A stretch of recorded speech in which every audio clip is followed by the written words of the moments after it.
तो भगवान बोले राधा मेरी बात सुनो, मथुरा में जाऊंगा बदला चुकाऊंगा तेरी कसम से राधे, लौट के भी आऊंगा चिंता विकल विशाल की राधा प्राणन प्यारी, चिंता विकल विशाल की राधा प्राणन प्यारी।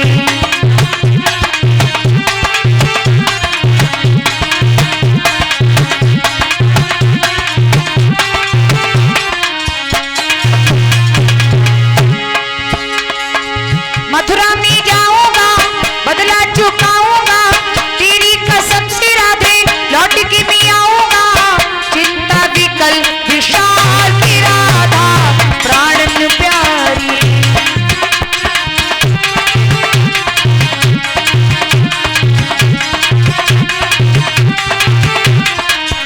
राधा मामा ने बुलवाया है, हमको खत पठवाया है,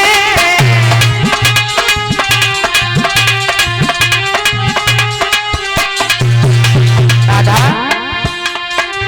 मामा ने बुलवाया है, हमको खत पठवाया है, 3 रोज को जाऊं अपना काम बनाऊं, 3 रोज को जाऊं अपना काम बनाऊं, तुम्हें ना भुलाऊंगा वचन निभाऊंगा तेरी कसम की राधे, लौट के भी आऊंगा चिंता विकल विशाल की राधा प्राणन प्यारी।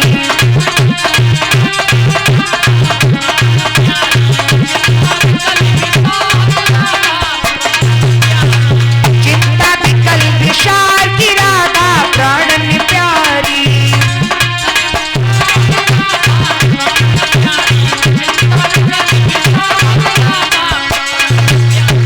भगवान राधा को समझाते हैं लेकिन राधा फिर भी नहीं मान रही है।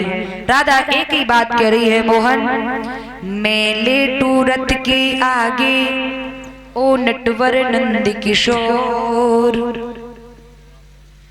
ऊपर से रथ को निकालो और जाओ मथुरा की ओर।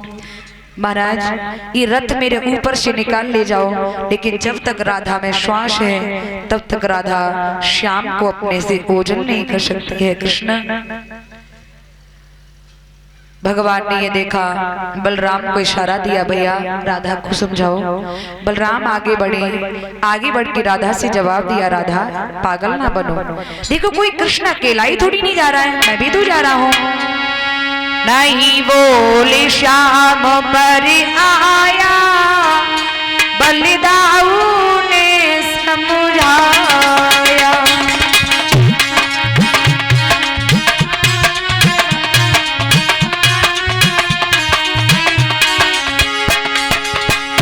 रुक जा थोड़ी देर हम। नहीं बोल श्याम पर आया बलिदाऊ ने समझाया,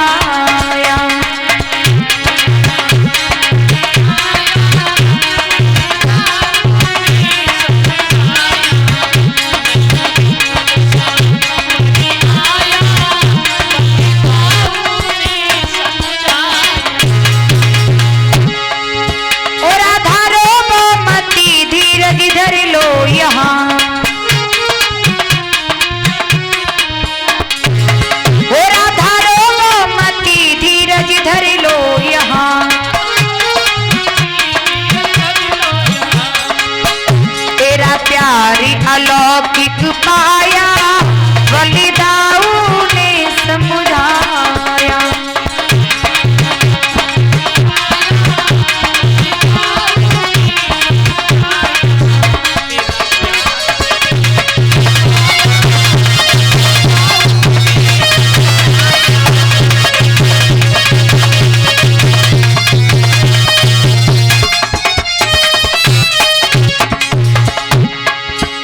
नहीं बोल श्याम पर आया बलिदाऊ ने समझाया,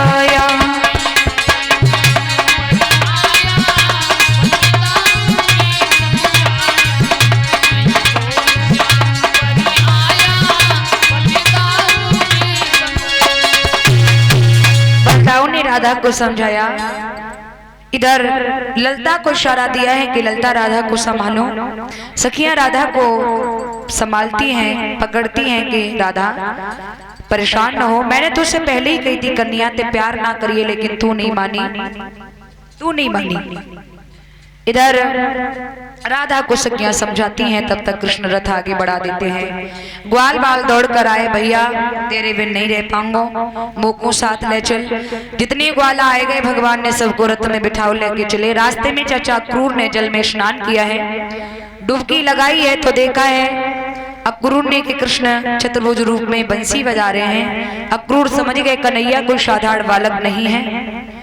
अक्रूर कंस की सभा में चले गए। भगवान कन्हैया ग्वाल बाला दाऊ भैया नंद बाबा मथुरा के बाहर मामा कंस के बाग में रुके हैं। बाबा से आज्ञा लेकर के भगवान मथुरा नगरी में घूमने के लिए गए हैं, तो पहले ब्रज की एक भाभी से भेंट हुई है। भगवान चुपके से लाइन में निकल के भाभी से मिलन को गए। भाभी से जवाब दो भाभी का अकेली आई। भाभी ने इतनी बात सुन पाई तो भाभी कहने लगी प्रभु कहा बताएं, ननद है मेरे साथ नहीं देवे। और 22 समय की बात, अब भाभी की नंद अट्टा पे खड़े है के देख रही है कि हमारी भाभी का उसे बात कर रही है। तब तक दामा ने देखो, दामा के लोगो देखो दाऊ भैया, बाबा ने कही थी कन्हैया को देख रही हो का उस बात ना करे, देखो कौन की बहुरिया से बात कर रहे हो।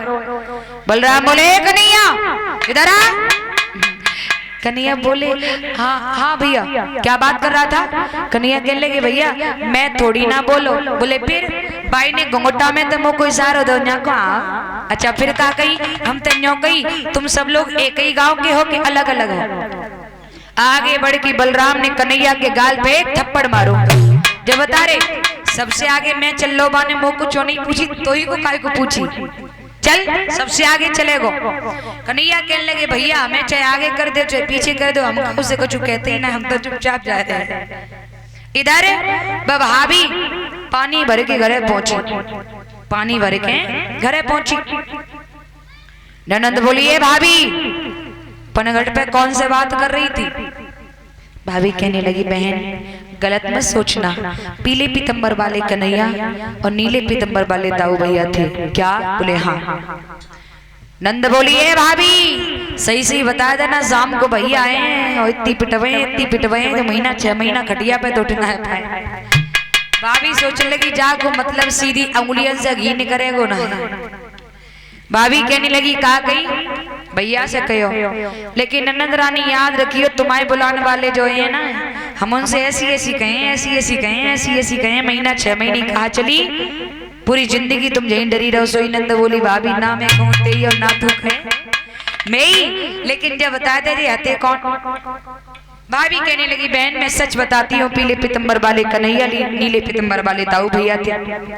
और मैया एक बात बताऊं, ननद भी 2 प्रकार की होवे। अर्चना भाभी ननद भी 2 प्रकार की होवे, एक होवे नंद और एक होवे ननद। एक होवे नंद और एक होवे ननद। नंद और ननद में फर्क क्या है। ये बेटियों अपी अपी भाभी ने की को तुम ननद की नंद अब सोच रही होंगी कौन गलत नहीं है जावे नंद और ननद में फर्क क्या है। न न द यानी जहां नहीं हो गए।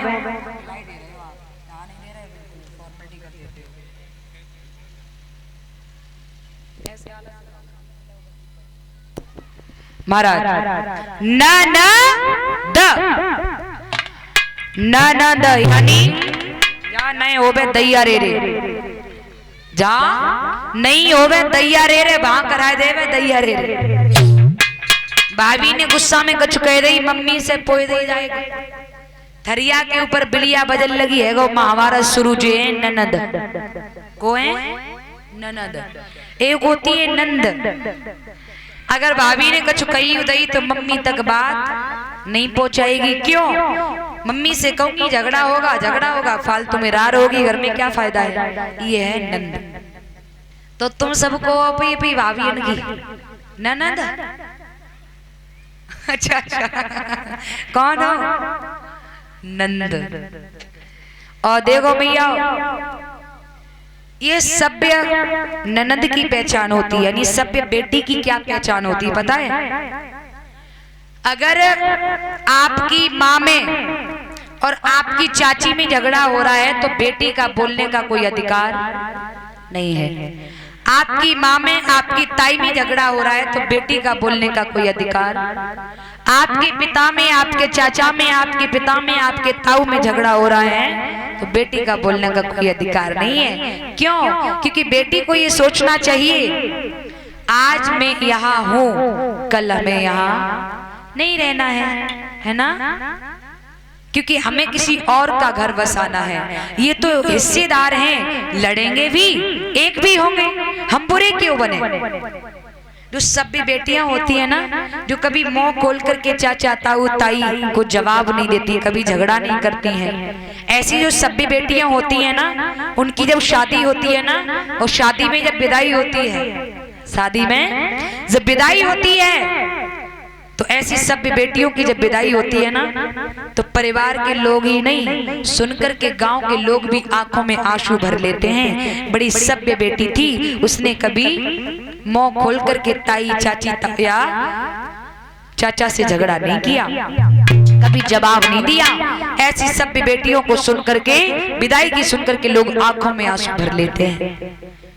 और बिटिया ऐसी हो, चाची में और मम्मी में ने खटपट है गई, बिटरिया बांध मोड़ा सो लठिया आएगी, गाय जाके आए जाए। ऐसी बिटिया ने की जब शादी होते विदा होते है ना, तो रोवन से वो आंसू नहीं निकलते, मुंह में तेजे ही निकले, भलो भैया डर गई नाते। आओ, हर समय महाभारत कराती थी घर में, भलो भैया चली गई नाते, है ना?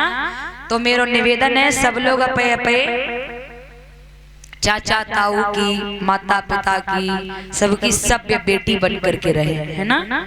सबके दिलों में अपना राज्य कर लेना, सबके दिलों में अपना घर बना लेना, ऐसा कर्म करना। बोलिए गोविंद भगवान की।